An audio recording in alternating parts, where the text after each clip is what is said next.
This channel does not promote any violent, harmful, or illegal activities. All content provided by this channel is meant for an educational purpose only. আর তৃণমূলে নয়, এবার নতুন দল করার কথা ঘোষণাই করে দিলেন বিদ্রোহী হুমায়ুন কবির। 20শে ডিসেম্বরের মধ্যে নতুন দল ঘোষণা করবেন হুমায়ুন। নিজেই নিজেকে দলের চেয়ারম্যান হিসাবেও ঘোষণা করলেন হুমায়ুন। মুর্শিদাবাদ, মালদা, উত্তর দিনাজপুর, নদিয়া, উত্তর 24 পরগনায় তার নতুন দল প্রার্থী দেবে। বাম, কংগ্রেস, আইএসএফ এর সঙ্গে জোট গড়ে ভোটে লড়বেন এবার ঘোষণা করলেন ভরতপুরের তৃণমূল বিধায়ক। আমি সিদ্ধান্ত নিয়েছি যে আর আমার দরকার নেই। অনেক কাকুতি মিনতি করেছি, অনেক অনুরোধ করেছি। যথাসময়ে 6 ডিসেম্বরটা যেতে দিন। 20শে ডিসেম্বরের মধ্যে আমি আমার যে দল, সেই দল ওপেন ডিক্লেয়ার করব, যে দলের চেয়ারম্যান আমি নিজেই। এবং আমি মুর্শিদাবাদ, উত্তর দিনাজপুর, মালদা, নদিয়ার একটা অংশ, এমনকি উত্তর 24 পরগনারও কিছু কিছু পকেটে আমি প্রার্থী দেব। আর অনেকেই আমাকে প্রস্তাব করেছে যে আমি দল ওপেন করলে আমার সঙ্গে তারা জোটবদ্ধভাবে লড়তে চাই 26-এর বিধানসভা। আমি সিট শেয়ারিং করব, একা লড়ব না, এইটুকু বলতে পারি। সিট শেয়ারিং করবে? হ্যাঁ, অবশ্যই। তাদের নীতি আলাদা। তাদের চিরদিন, আমি যতদিন পলিটিক্স করেছি লেফট ফ্রন্টের বিরুদ্ধে চারণ করেছি, আমি জেল খেটেছি, তবুও মাথা নত করিনি। তো তাদের সঙ্গে সিট শেয়ারিং যাব। বামেদের সঙ্গে? হ্যাঁ, তাদের সাথেও যাব, আইএসএফ এর সাথেও যাব। বামেদের সঙ্গেও যাবেন, আইএসএফ এর সঙ্গেও যাবেন, তাহলে আর কংগ্রেস বাদ থাকবে? কংগ্রেস বাদ না থাকলে বাদ থাকবে না। তো মুসলিমরা কি কারো জায়গির নিয়ে বসে আছে? কেউ গোটা মুসলিম সম্প্রদায়কে শুধু ববি হাকিমকে গুরুত্ব দিলেই মুসলিম সম্প্রদায় তার কথা ভেবে সব ভোট তৃণমূলকে দিতে হবে? কোথাও দস্তখত লেখা আছে? এই যে তুলাবাজ নীলিমেশ বিশ্বাস, সে মদ খেয়ে, সে ডোমকলের গড়াইমারিতে তার বাড়ি ছিল, সে বহরমপুরে এসে আগে সিপিএম করতো, শেখর স্যার ক্লোজ ছিল, এখানে ঋতব্রত বন্দ্যোপাধ্যায় সিপিএম করতো, সবাই জানেন আপনারা।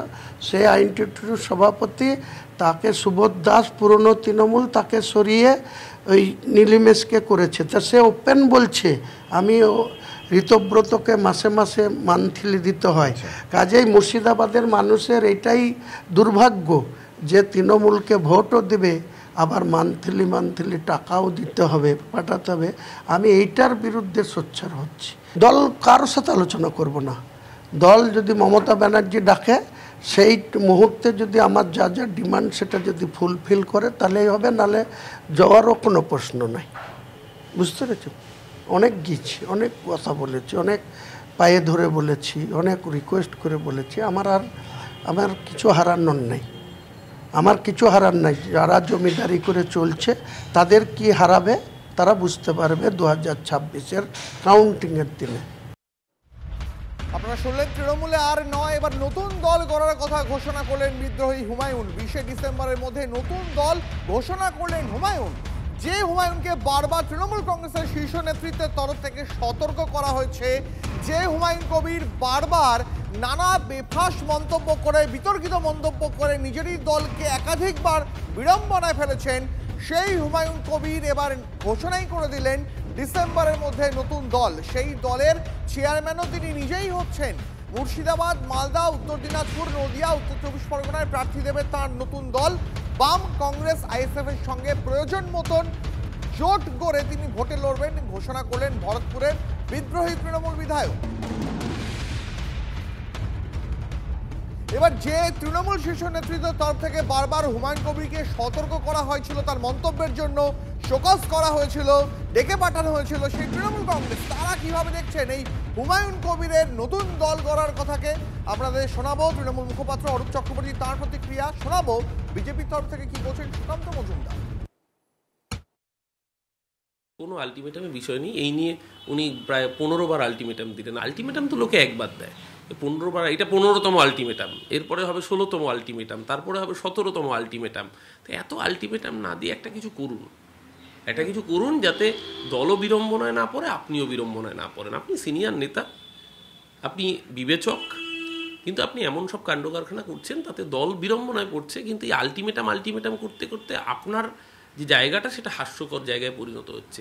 এত আলটিমেটাম না দিয়ে ওই মুখে এত বড় বড় গরম গরম কথা না বলে কাজে কিছু করে দেখা। দেখুন, হুমায়ুন বাবু এখন ঘুরে বেড়াচ্ছেন, কার ঘাড়ে চড়বেন, কোথায় যাবেন? মমতা ব্যানার্জির ঘাড়ে বা কোলে বসে থাকবেন, নাকি অধীরদার ঘাড়ে বা কোলে বসবেন? যা যেখানে যাবার যান, আমাদের কোনো ইন্টারেস্ট নেই।